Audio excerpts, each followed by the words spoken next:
Hello Game fans, as we slide into 2021, I'm going to rejig some of my best indie games of all time videos, with this covering the hidden gems in my favourite genre. Of course, every best Metroidvania list will include games like Hollow Knight, which is fine, but if you're looking for something a little new and different, this is the right video to check out. Hidden gems are defined arbitrarily as having under 500 Steam reviews, so with that in mind, let's get into the list. Sun Wukong VS Robot is a mini Metroidvania, of which there will be plenty more examples of in this list, defined as a Metroidvania experience that is usually on the shorter side, anything between 2 to 5 hours, which I find to be an excellent palate cleanser. Tapping on the Chinese myth of the Monkey King, you need to defeat the robot masters to regain your freedom, all wrapped up with an 8-bit excellent pixel art style. Super underrated, it's gems like this that I want to show off. A title from 2018 that I liked was SpookyGhosts.com, a title perhaps more suited for Halloween, but certainly not to be missed. It has a little bit of a simple pixel art style, where things don't really pop visually, but there is fun to be had. Play as a ghostbuster who gets trapped in a haunted mansion, so is off to get upgrades and defeat spooky bosses while enlisting the help of ghostly cats. Simple and to the point, definitely check this out if you love this genre.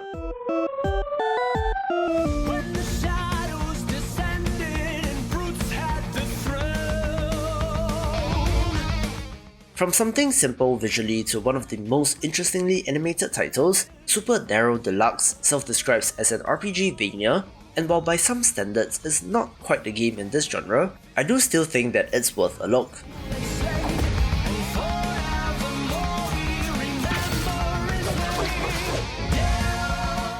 First off, rather than sci-fi, fantasy, or even the classic grimdark gothic aesthetic, this is set in an American high school where a protagonist has somewhat of an overactive imagination, and there's something weird and multi-dimensional going on at the school as well.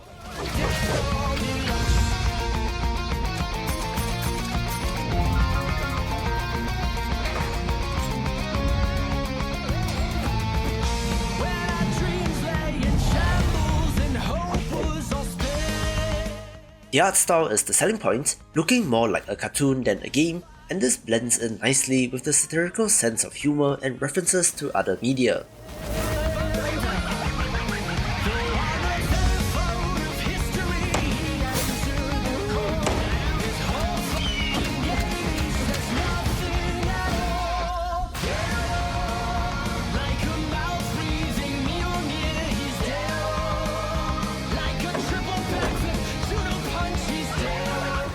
It's very strange, which makes it interesting, so certainly a title that I would recommend with some caveats.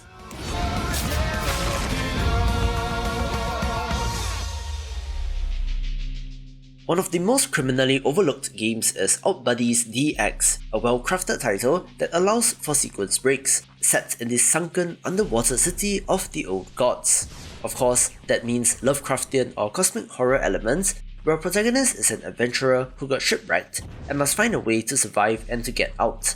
There are two things which may have worked against this game, first off being the visuals, and secondly being that it's quite ambitious, but perhaps tried to do a little too much. For example, the robotic drone buddy that follows you around can be used in scanning the level and hacking sequences, and it even has local co-op support, allowing someone else to control said robot, but as a result, it may have strayed from the classic Metroidvania vision.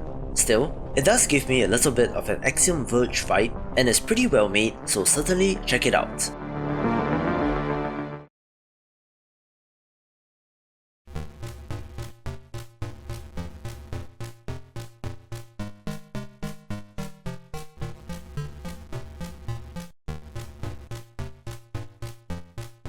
Developer Unepic Friend is tremendously underrated as well, making games like Unepic and Ghost 1.0, where Mini Ghost is an intentionally 8-bit excellent title that serves as a prequel to the other game.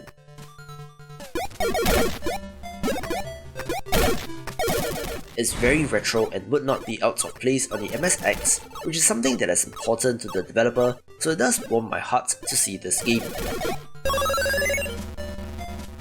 Obviously, you're traversing the world, blasting robots and getting upgrades, clocking in at about 2 hours, once again being in that mini Metroidvania space. If you were like me and hung out on flash game portals like Armor Games or Congregate, I'm sure that you'll be familiar with Robot Once and All, a mini Metroidvania series that has a simple pixel art style but are very well made titles.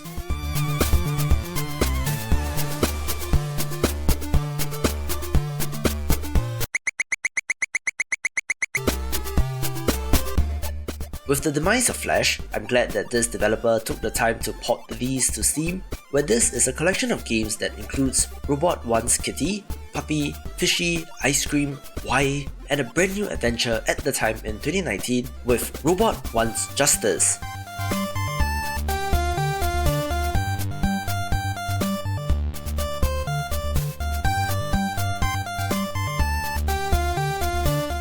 I have very fond memories of these games and think that they are totally worth a play, so 5 mini Metroidvanias plus 1 minigame in one package is a great deal.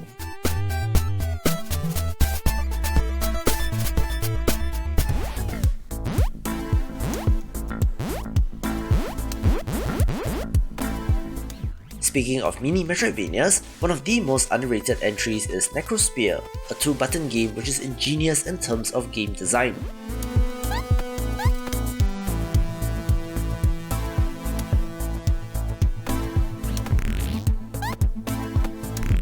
In this world, the Necrosphere is a place where you go when you die, regardless if you're good or bad, where our secret agent protagonist finds himself in it and is trying to escape the afterlife.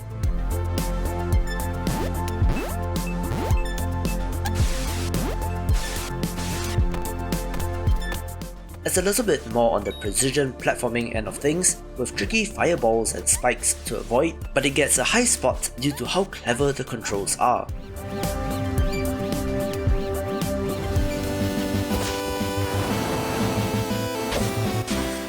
You've probably seen way too much of Alwa's legacy on this channel so far, since I honestly believe that it's one of the most underrated titles ever, being a 16-bit spectacular entry and the follow-up to the 8-bit title Alwa's Awakening.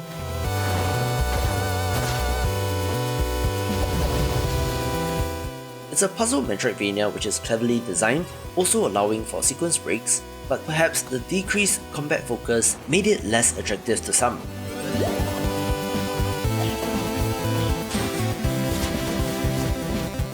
Still, excellently crafted and gorgeous game as well, so it has my recommendation.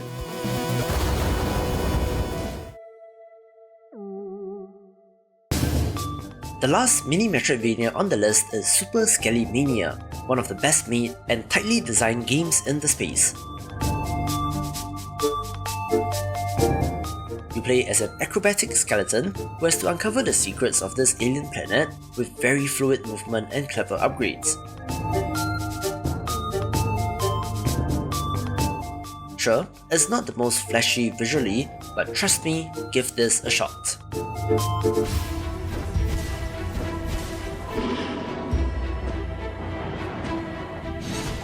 The Korean title 3000 Duel did spend some time in early access, and through that has become quite the entry in the genre.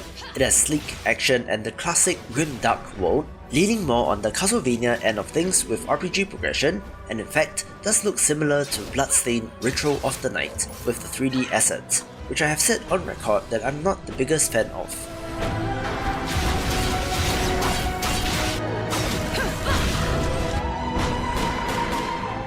Still, if you like killing monsters to get XP, to level up and increase your stats, this is one to get, and also has a nice variety of weapon options. Since launch, the developer did release a free DLC titled The Wise Ones, which added 150 new rooms, 60 plus monsters, new equipment and new game plus, which is plenty of meat, so chew on that.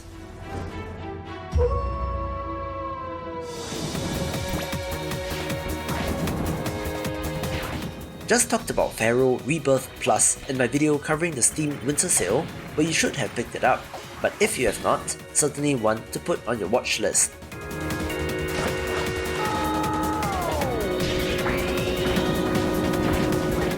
It's from a Japanese indie developer where you play as an Indiana Jones-like adventurer who has been cursed and transformed into a bunny, where you have 7 days to break the curse by collecting 7 holy grails.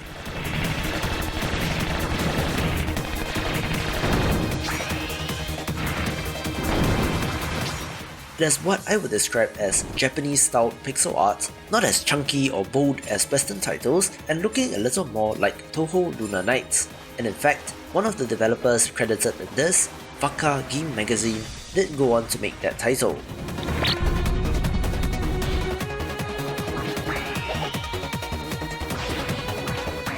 Some people may be a little unhappy with this title being on the list since it's structured in levels and lacks that contiguous world, but you do get upgrades and it's worth revisiting earlier stages.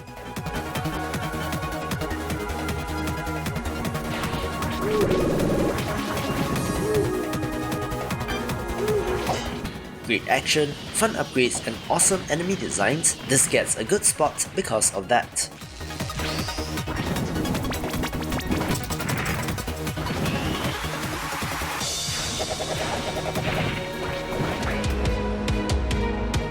I really do like the Metroidvania title Cat Maze, which is based on Slavic myths, something which I've noted to be increasingly popular as we get more European developers in the space.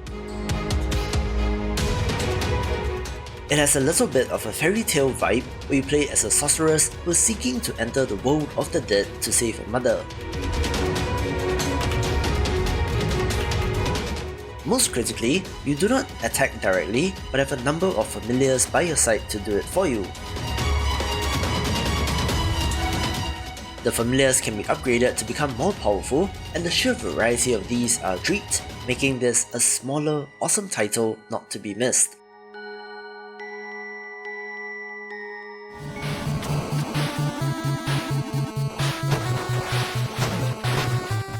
Agelos will be familiar to long-time viewers of the channel, since I have covered it before, going to the Zelda 2 or Wonder Boy school of design more so than Castlevania, so not exactly one contiguous map as well, but does have several traversal upgrade options.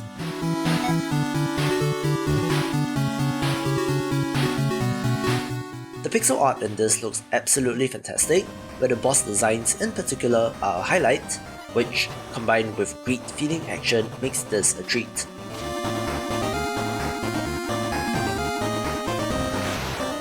It's a crime that it only has 100 plus Steam reviews as of recording, so right or wrong and pick this up.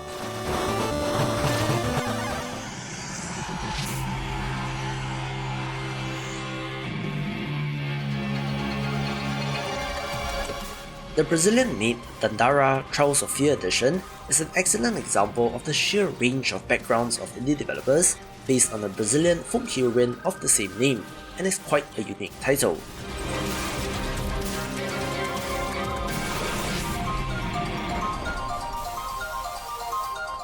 It's a Metroidvania where you cannot jump, having to flip between surfaces marked in salt, used very cleverly in traversal, puzzles and combat.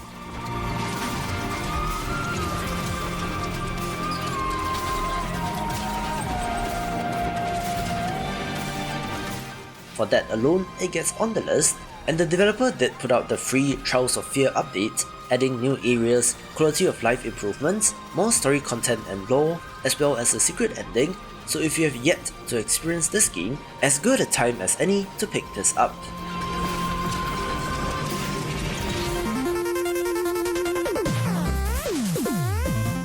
Oh my goodness, if you love Metroidvanias and have any love for retro games, then Cathedral is a must play, and again, it's an absolute crime that people seem to have overlooked this title.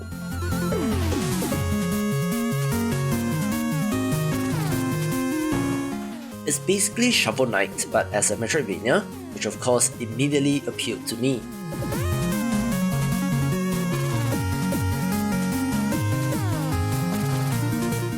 While it does have a classic Amnesia setup initially, the exploration, puzzle and combat elements alone are worth the price of admission, with quite a huge world to explore as well, having both a main world and a secondary sub-layer map.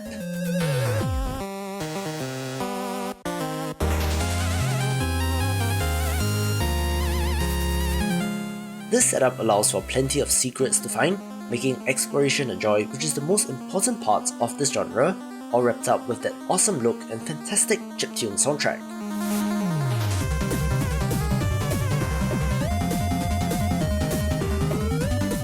It can feel a little overwhelming in that it doesn't hold your hand, so no gigantic arrows or quest markers or the like, but as I said, that only makes the exploration and figuring stuff out fun, taking the number 1 spot. To see more of the big picture, check out these awesome videos and I will see you after the jump.